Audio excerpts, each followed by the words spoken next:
حضرت انس بن نضر رضی اللہ تعالیٰ عنہ ایک صحابی تھے جو جنگ بدر میں شریک نہیں ہو سکے تھے۔ ان کو اس چیز کا صدمہ تھا، وہ اس پر اپنے نفس کو ملامت کرتے تھے کہ اسلام کی پہلی عظیم الشان لڑائی اور اس میں شریک نہ ہو سکا۔ ان کی تمنا تھی کہ کوئی دوسری لڑائی ہو تو حوصلہ پورا کروں۔ اتفاق سے احد کی لڑائی پیش آ گئی، جس میں یہ بڑی بہادری اور دلیری سے شریک ہوئے۔ احد کی لڑائی میں اول تو مسلمانوں کو فتح ہوئی، مگر آخر میں ایک غلطی کی وجہ سے مسلمانوں کو شکست کا سامنا کرنا پڑا۔ وہ غلطی یہ تھی کہ حضور اکرم صلی اللہ علیہ وسلم نے کچھ آدمی کو ایک خاص جگہ پر مقرر فرمایا تھا اور ان سے کہا تھا کہ جب تک میں نہ کہوں اس جگہ سے نہ ہٹنا۔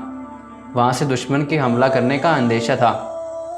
جب مسلمانوں کو فتح ہوئی تو کافروں کو بھاگتا ہوا دیکھ کر یہ لوگ بھی اپنی جگہ سے یہ سمجھ کر ہٹ گئے کہ اب جنگ ختم ہو چکی ہے، اس لیے بھاگتے ہوئے کافروں کا پیچھا کیا جائے اور مال غنیمت حاصل کیا جائے۔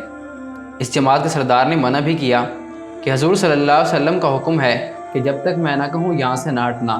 تو لوگوں نے کہا کہ حضور صلی اللہ علیہ وسلم کا ارشاد صرف لڑائی کے واسطے تھا، اب لڑائی ختم ہو چکی ہے۔ پھر وہاں سے ہٹ کر میدان میں پہنچ گئے۔ بھاگتے ہوئے کافروں نے اس جگہ کو خالی دیکھ کر اس طرف سے حملہ کر دیا۔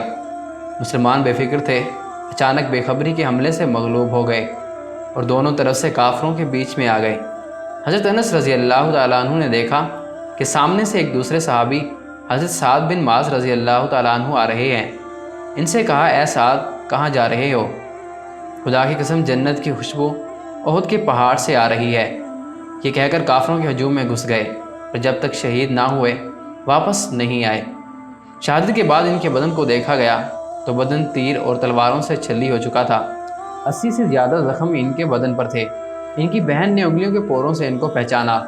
جو لوگ اخلاص اور سچی طلب کے ساتھ اللہ کے کام میں لگ جاتے ہیں ان کو دنیا ہی میں جنت کا مزہ آنے لگتا ہے۔